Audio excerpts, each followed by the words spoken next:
go ahead and get started. I'm very happy to see you all here in person and also the individuals online. So we'll go ahead and get into our event for today. We're having a very special component of our Veterans Day event sponsored by the Women of Color organization.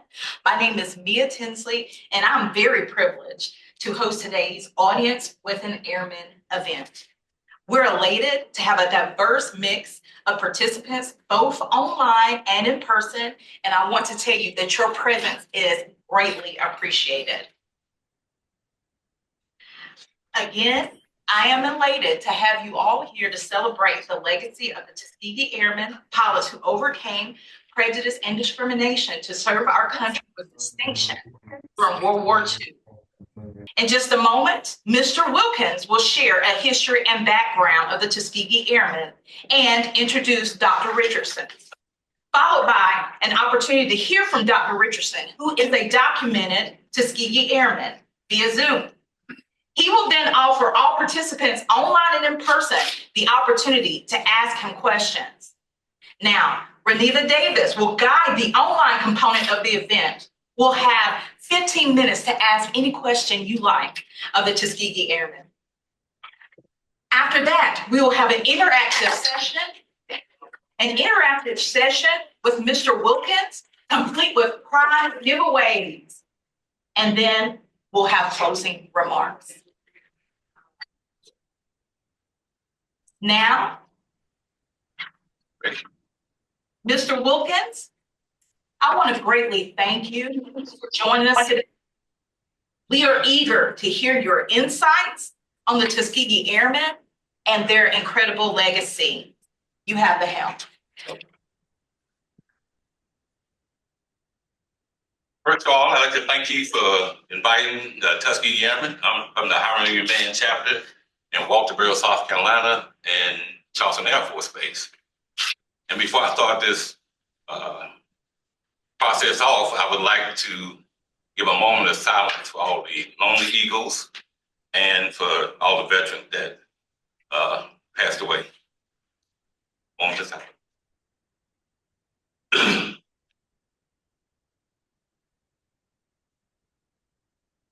Okay, thank you. First of all, I'd like to go through the organization of the Tuskegee Airmen, which I am not a documented original Tuskegee Airman. That's Dr. Richardson. So the one that went through the training, that was 992 original airmen that went through pilot training. Then eventually they changed the definition of Tuskegee Airmen to everybody, the cooks, the dentists, the doctors, and all that. If you see that picture in the back there, that's all the Tuskegee Airmen. The big one back there. When was it taken? In the 40s, 1942, 43. Back in They'll have opportunity. Yeah. Oh, okay. You can write any questions down. Okay, what I'm gonna do, I'm gonna go over the obstacles that the Tuskegee Airmen had to go through in order before they even touched the yoke of the airplane. They had a bunch of obstacles there. So in 1943, that's when World War II started. So they needed thousands of pilots to be trained. And what they did was, in order to get that quota, they went to all the white colleges and put a civilian pilot training program in place. So they gave each white college, and this was in the 40s, the 30s and 40s, they gave them millions of dollars to implement this program. But when they implemented that program, they didn't give any of the black colleges anything. They got zero. The white colleges got millions. So what happened was all the black colleges banded together and sued the federal government. And it was Howard University, Hampton University, Delaware State, Tuskegee, and Florida A&M. Those were the 5 colleges that sued the federal government. And all that federal government, and when they went to court for that lawsuit, they used this study, this 1925 study. If you see it, you got a copy of it? 1925 study about how black soldiers, and in that study it says, though their mental capacity was inferior and weakness of character to the white soldiers. He said if they got into a face in a battle while they're fighting, dog fighting, they would turn and run to get out of there. They didn't have fears. Now their brain was smaller than the white man's, and that they didn't have the mental capacity to operate a complex piece of machinery like an airplane. That's what this study said. And they used this study in that lawsuit. Then, I remember I gave you the 5 colleges, Hampton University, Howard University, Tuskegee, Barron. Why did they pick Tuskegee out of those 5 colleges to do the Tuskegee experiment? Anybody know? All right, Helen, got it. I like to talk to the audience. I like it. It's going to be interaction. A little bit of interaction, a little bit. So, anybody can guess? Well, The president of Tuskegee, right? there you go. Yeah. He has something to do with it. Yeah. But Booker T. Washington was the president of Tuskegee. Then you had guy with the peanuts. George Washington Carver. He was, like I said, was the peanuts. And so Eleanor Roosevelt and Franklin Roosevelt was the president at that time. What infirmity did President Roosevelt have? Anybody know? What infirmity? Was his handicap? Polio. Yeah, polio. Okay. Well, George Washington Carver had a treatment for polio. Yeah. And so he was a doctor for Franklin Roosevelt. And Franklin Roosevelt was in a wheelchair, so he would immerse the president in peanut oil, warm peanut oil, and it would ease the pain of that. And so where was George Washington Carver an instructor at? Where was he an instructor at? What college? At Tuskegee. So he had the president's ear. So that's why the president picked Tuskegee over the rest of those colleges to use that experiment there. And in the movie, if you remember, when Eleanor Roosevelt went down to Tuskegee, she got in the airplane with Chief Anderson, Alfred Anderson, and took a 1-hour flight around Tuskegee because President Roosevelt couldn't go because he was in a wheelchair. And so that's how the Tuskegee Airmen experiment started. We'll through that. Okay. Now the first 13 members of the Tuskegee Airmen were white. Now who are these guys? The first 13 white guys.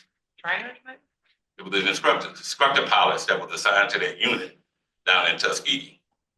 So the first 13 Tuskegee Airmen were white. So I think the last one just died down in Florida about 2 years ago.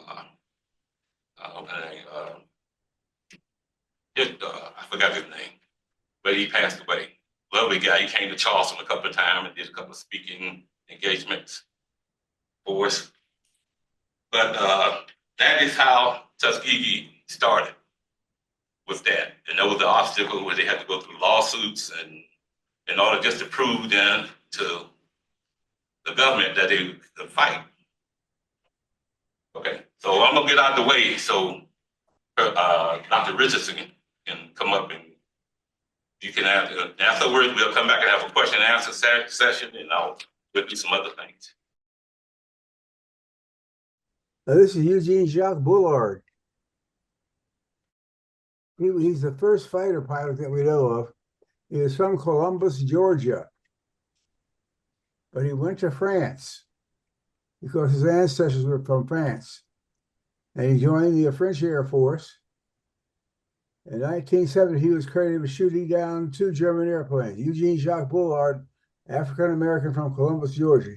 He could fly for the French in 1917, but the United States Air Force would not have black pilots then. Next.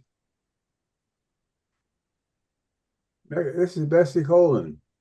Bessie Coleman lived in Waxahachie, Georgia, and she got tired of chopping cotton and scrubbing floors, so she moved to Chicago for better work opportunities. One of the jobs that she got in Chicago was as a manicurist, and she would talk to her customers about her ambitions. And when she mentioned that she wanted to be a pilot, they asked her, "Why don't you do what Eugene Bullard did? Go to France and learn to fly." So Bessie saved up money to learn some French, went to France. In 1921, Bessie went to France, learned to fly, came back to this country a couple of years later. And her whole idea in coming back to this country, the whole idea was to start a flying school for black people because white schools wouldn't take black students. Her idea was to have a flying school for black students. So she would put on air shows, parachute exhibitions, all kinds of things to get people to come to the airport, and she could raise money to buy an airplane. Unfortunately, there was an accident, and Bessie was killed in 1926. The pilots still honor her as one of the original black pilots. Next slide.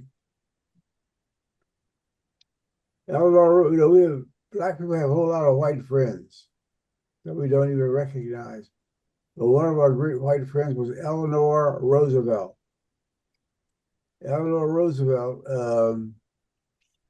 was on the board of the Julius Rosenwald Fund. And she helped Tuskegee get a loan so they could buy land for an airport. And while she was out at Tuskegee, her husband had polio.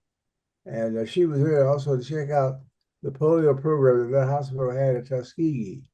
And while she was there, she said, "They told me black men couldn't fly, but I see you're flying now. I'd like to fly with one of you."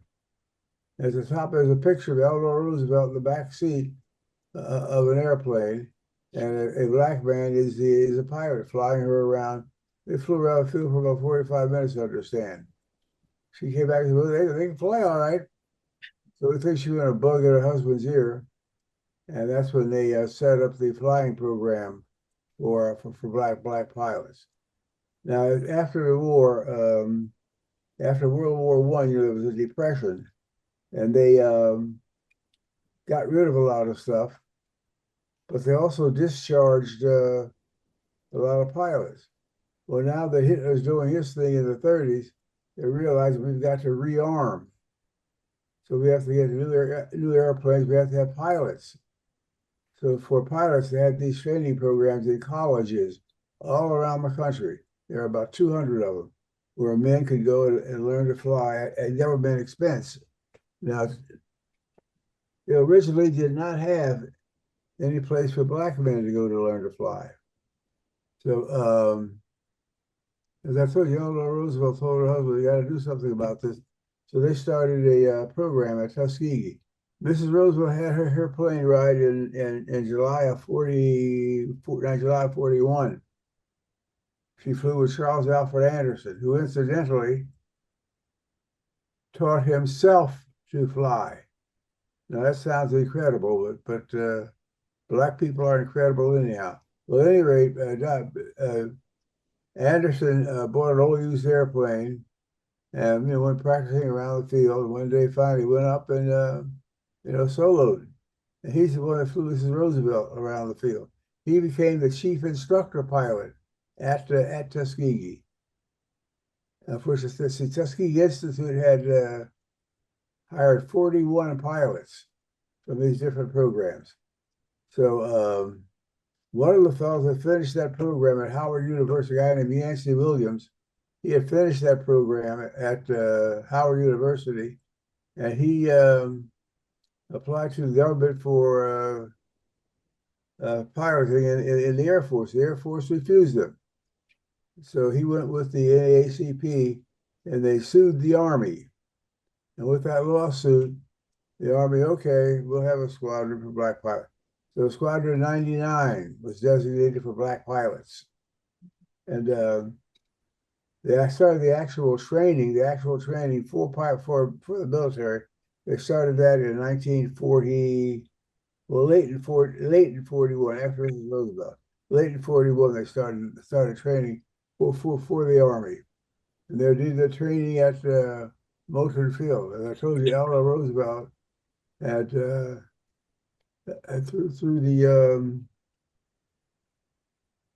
the Julius Roosevelt Fund borrowed money. They bought this land for the field. So now Tuskegee has an airfield, and they also have 41 pilots. So now they get a contract. They get a contract with the Army to train pilots in the primary phase of flying. And at Moulton Field, we flew two wings and two seats, the Boeing PC-17. And our guys, a number of our guys went through the program. Actually, in total, with the improvements that were made at the airfield and the personnel, there were 992 men who went through the Air Force's flying curriculum and became Air Force pilots. There were the guys went overseas. Well, they requested to go overseas. Benjamin Davis, the Tuskegee Airman story is a real long story. But Benjamin Davis was a West Point graduate, and he wanted to be a pilot, which was the motivation for going and completing West Point. But even after he finished West Point, Benjamin Davis was in the top 13% of the 1936 graduating class from West Point. He entered West Point in 1932.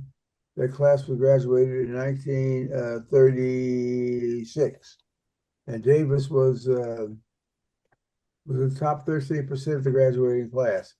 Now, even the 4 years that he was at West Point, they did all they could to try to make him quit. No one wouldn't let anyone befriend him. They would not give him a roommate. Benjamin Davis spent 4 years in a room by himself, no roommate. You know, you and your roommate study together, you support each other, you help each other, you cheer each other up. And Benjamin Davis, none of that. He was in a room by himself for 4 years. But when that class was graduated, as I told you, Benjamin Davis was in the top 13% of the class. Out of 276 cadets, he was number 35. Since then, they realized that Benjamin Davis has a kind of character that they would like to instill in their cadets at West Point. In 2017, at West Point, they built a new barracks. They built a new barracks at West Point, and they named that barracks after Davis, the guy that they tried to force to quit. Well, the new barracks, they named it after him because they wanted to honor him and encourage other cadets to have the character, to build the character that he had. Pretty cool. He was the commander. He finally did get into the Air Force. He became a pilot. He was actually one of the first 5 cadets to receive wings from the Army Air Corps. And he became the commander of Tuskegee Squadron 99, eventually Squadron 102, and Squadron 103. Those 4 squadrons, 99, 100, 102, 103, those 4 squadrons became known as the 332nd Fighter Group. And Benjamin Davis, was the West Point guy, was the commander of that group.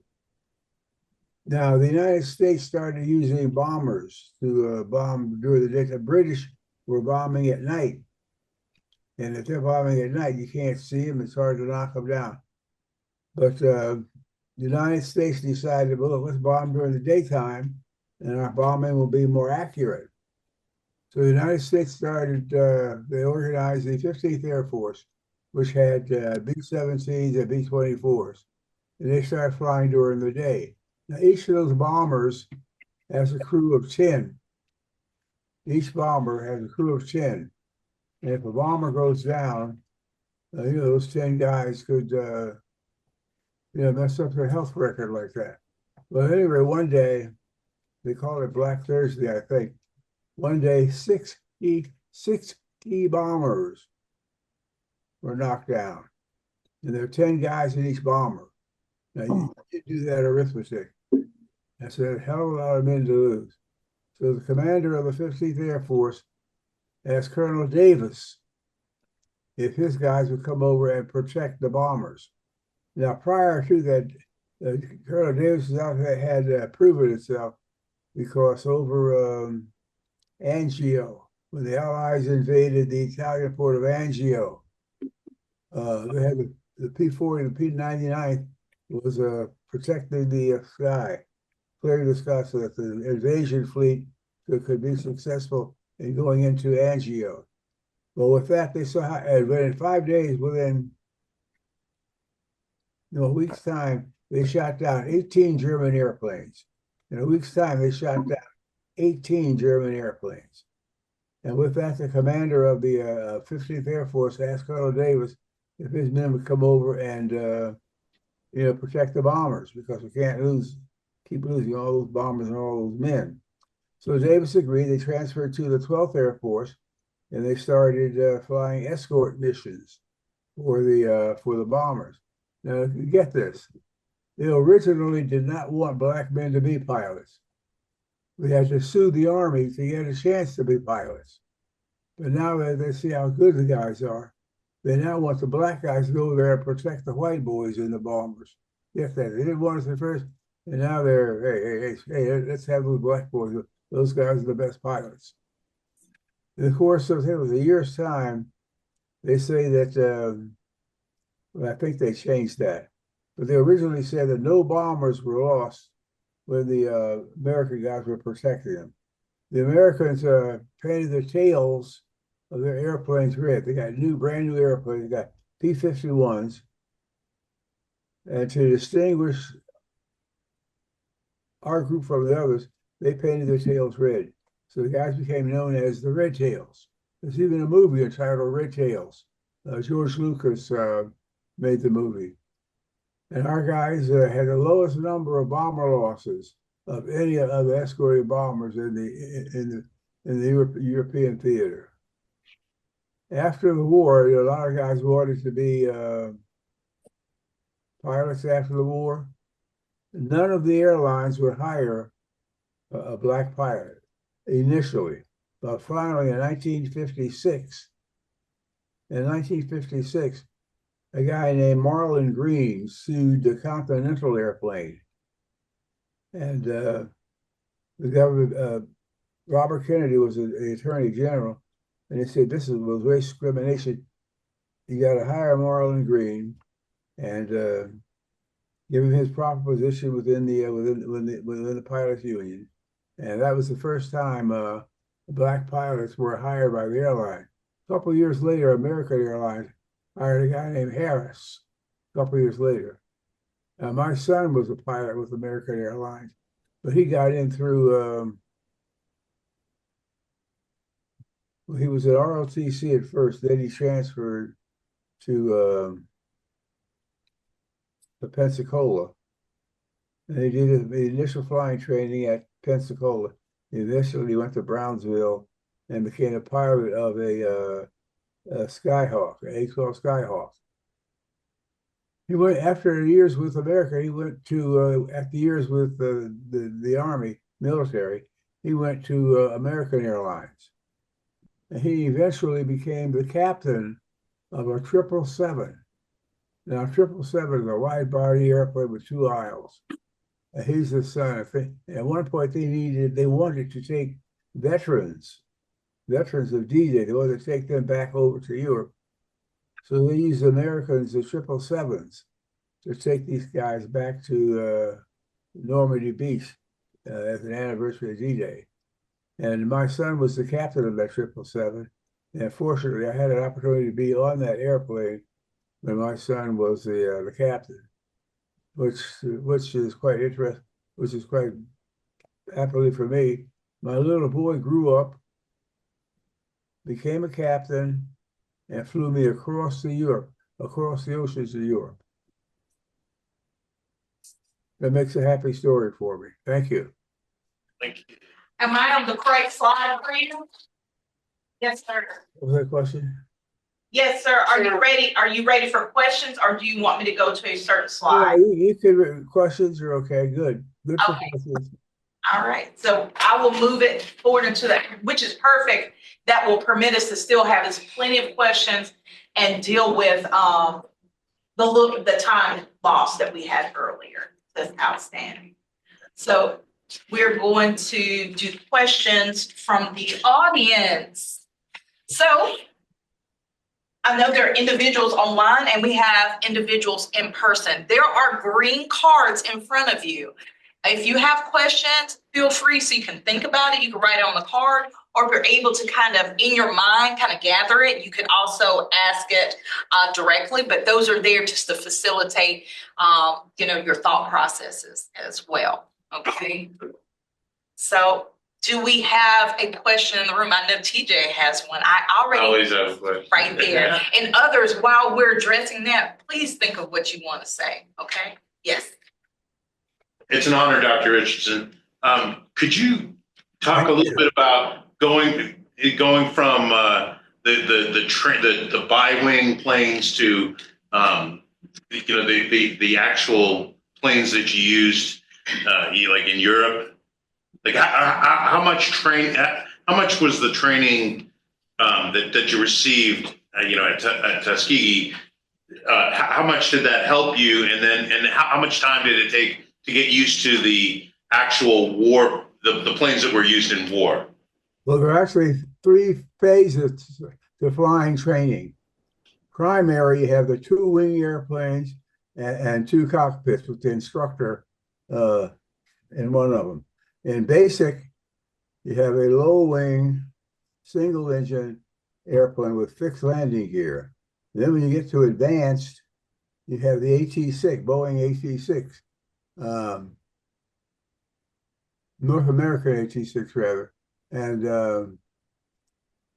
it had all the stuff that you would expect to find in a fighter plane: retractable landing gear, flaps, variable propeller, all the things you would expect to find in a fighter plane were in the AT-6.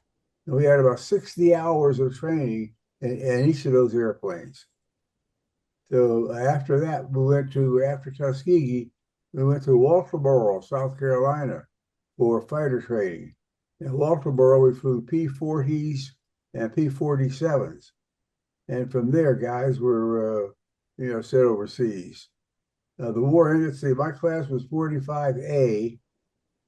That was March 11, 1945. The war ended in May. So they stopped sending guys over to Europe sometime back in June, because they saw the war was winding down. The war ended in May. So as it turns out, I was in combat training at Walterboro, and when Hitler heard I was coming, he figured, Thank you, sir. Thank you. Mm-hmm. Perfect. Yes. Yeah, thank you, Dr. Richardson, for your time. Curious, in your presentation, going back to one of I believe it was the slide with the Eleanor Roosevelt picture, there was the quote from Booker T. Washington about lifting the veil of ignorance through education. And I'm just curious how, of course, Tuskegee Institute being where y'all were educated prior to actually serving, how Washington's own perspective on education influenced y'all as Tuskegee Airmen. They actually have a statue of lifting the veil of ignorance from slaves on Tuskegee's campus. Well, at Tuskegee, we had a college training detachment. And Many of the students went through the college training detachment before undertaking the Air Force's curriculum. So Booker T. Washington's philosophy of education was actually implemented there, and it was quite beneficial. We learned that you have to collaborate to graduate. So that's how 992 men of color completed the Air Force's pilot training curriculum. Thank you. Others? You have a question? Okay. So Laura Wrightson has a question for you, sir. Okay. Online, so I'll read it out to you. She says, Dr. Richardson, thank you so much for speaking with us today. Can you share a favorite event or memory from your experiences? Well, of course, the most memorable one for me was soloing. My first solo. After about 7 hours in the airplane, the two-wing airplane with the instructor, he said, okay, I want you to take it up and circle the field twice and make 2 landings. And that was my first solo, which of course was thrill for me, because since I was a 5-year-old kid, I wanted to fly an airplane. And I finally got a chance to solo one. How old were you, sir? It didn't come through as clearly. I was 18 at the time. Yes. I recall the first time I heard you speak, you said you had to get your father to give you permission because of the age limit at the time when you initially joined. Can you speak to that just for a moment? You know, my father did not want me to go into service. My father did not want me to be a Boy Scout because he said Boy Scouts were being sort of trained to be soldiers. So when I wanted to fly, and he refused that. My mother signed for me to, go for the flight training. Are there additional questions? I want to make sure everybody who would like to ask a question, don't be shy. I have one. Yes. Dr. Richardson. Huh? And this is Dr. Jackie Blakely speaking with you now. So were you required to be a student at Tuskegee in order to be trained as an airman? No, it just happened. It happened at Tuskegee. Racism was the cause of the whole thing being referred to as Tuskegee Airmen. The military was rigidly segregated at that time. But there's only one place where men of color could go to learn to fly and fly airplanes, and that was at Tuskegee, because of the work that Eleanor Roosevelt and others did. So we did all of our training, all our flying at Tuskegee until we went into for combat training. Then we went to Walterboro, but the initial training was at Tuskegee. So that's why we selected the term Tuskegee Airmen, because all 992 pilots learned to fly at the Tuskegee. We have some additional questions from the audience online. What was that? Was Tashika. So from Tashika Wright, she asked, so you wanted to fly since you were 5. Did you always believe your dream would come true? Well, I certainly hoped it would come true. I hoped and prayed that it would come true. Okay, I will. Then you have a question from audience member Farrell. He says, hi, Dr. Richardson. Thank you for your service and sharing with us today. I attended Florida A&M University, and I met a classmate who is now my lifelong friend who shared with me that his grandfather was Paul Adams, a Tuskegee Airman born in Greenville, South Carolina. And after serving, lived in Nebraska, where he was one of the first Black teachers in Lincoln, Nebraska. Public school system. Did you know Paul Adams by chance? If so, can you share your stories about your relationship or experiences? I'm sorry, I did not know Paul Adams. Sorry. You know, there were altogether, there were about 18,000, get this, 18,000 people that can claim to be Tuskegee Airmen. All the people, Tuskegee was always segregated, so all the people that did all the work, that filled all the bills, all were colored. The doctors, the lawyers, the nurses, the dentists, the cooks, the bakers, the mechanics, the engineers were all black. Now, they say it takes 10 men to service an airplane and its pilot. So those 18,000 people were Tuskegee Airmen because they serviced the pilot in some way or other, and they also serviced the airplanes. So I'm sorry, I did not get to know Adam. Sorry. He's one of those 18,000. Fully understood. Additional question. Oh, 1 second. Somebody's microphone is on.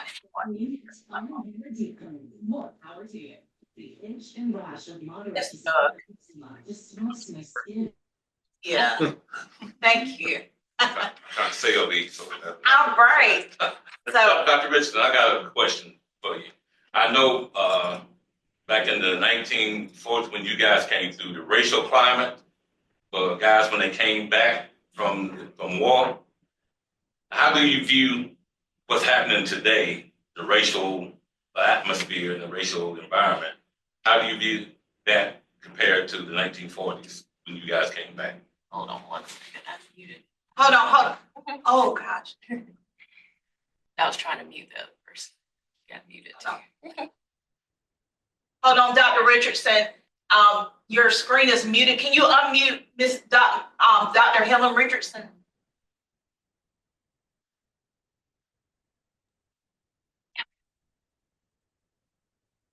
You asked to unmute. She had it.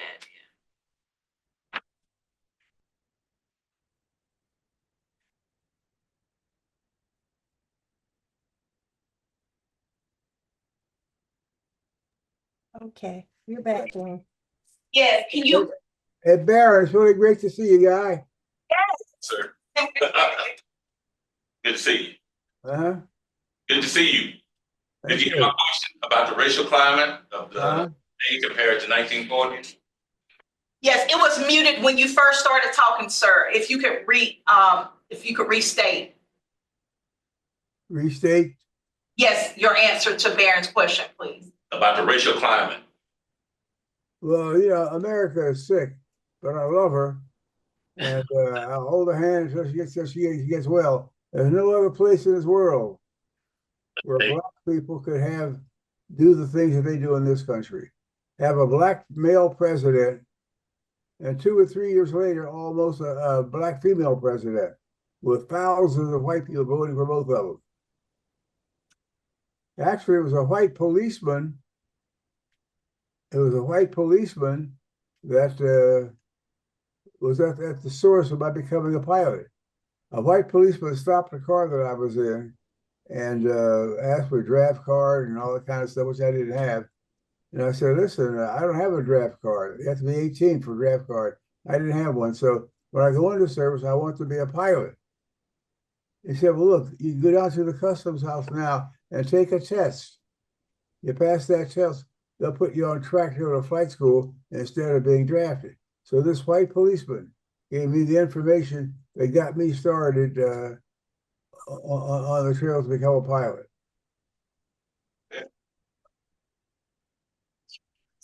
We have a question? Yes. How historically correct was the Red Tails movie? Well, the Red Tail movie was right on. Normally, when you write a movie story, they have someone write a script for the story.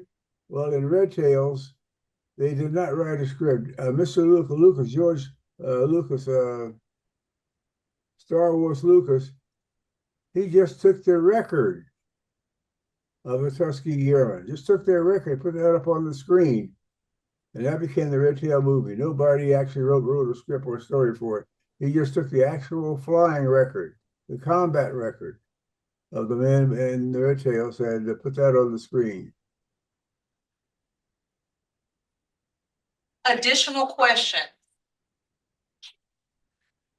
If you just wanted to leave us with one word of encouragement or advice from your life or history of your life, what would you provide for this group? I tell young people to get as much education as possible, and keep a notion to yourself that you can become successful with your education. Thank you. Even females aspire to become presidents of the United States. Someday. You haven't gotten there yet, though. They're working on it.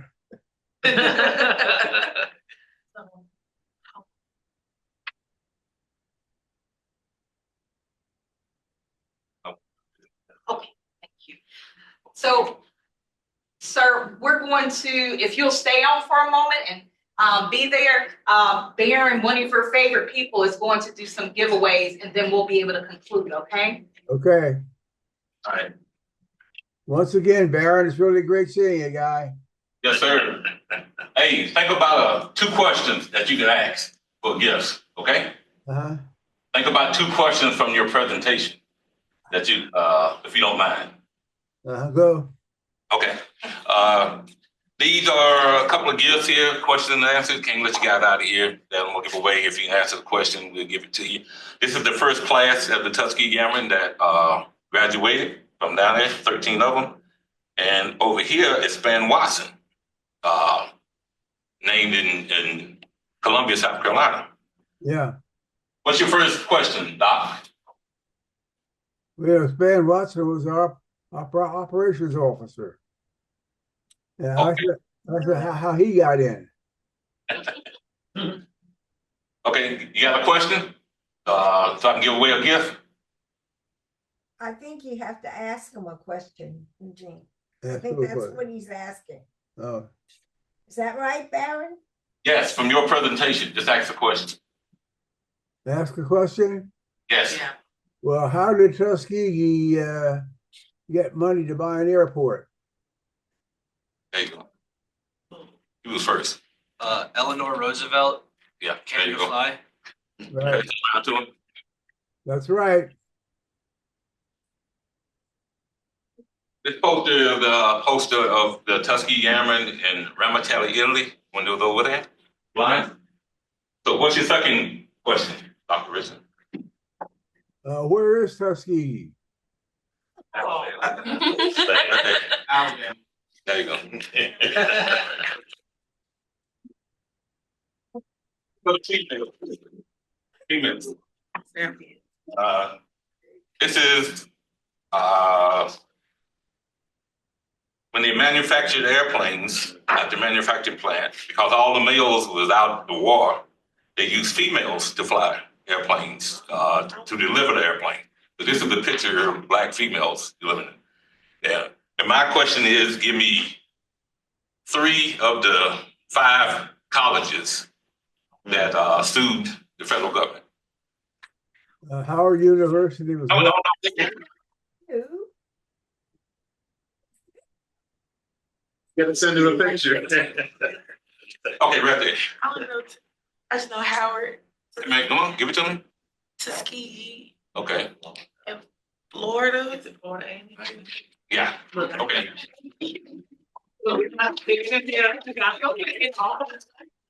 Okay, this one is a picture of Harvey, from James Harvey. Anybody can tell me what from James Harvey did? James Harvey was one of the. Not. Colonel Harvey was he won in 1947. He won Top Gun award in against all the other agents, flying agencies. They didn't give him the trophy in 1947. So it's sit in a warehouse somewhere. That's the trophy somewhere for years, and they just gave it to him a couple of years ago. Oh, wow. Yeah. So the question for this is, what's the name of the chapter? Our chapter is Howard Mann chapter in Baltimore. what's the name of the chapter in Columbia? For me, is that for me? No, it's No, not you, sir. Not you. Raise your hand. Yeah. Man. Yep, it's Ben Robson.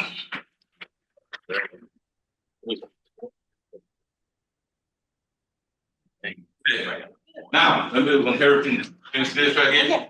We come out and do presentations like this. We like to leave a little something for you guys. We like to, on behalf of the Hiram Man chapter, like to present this to this.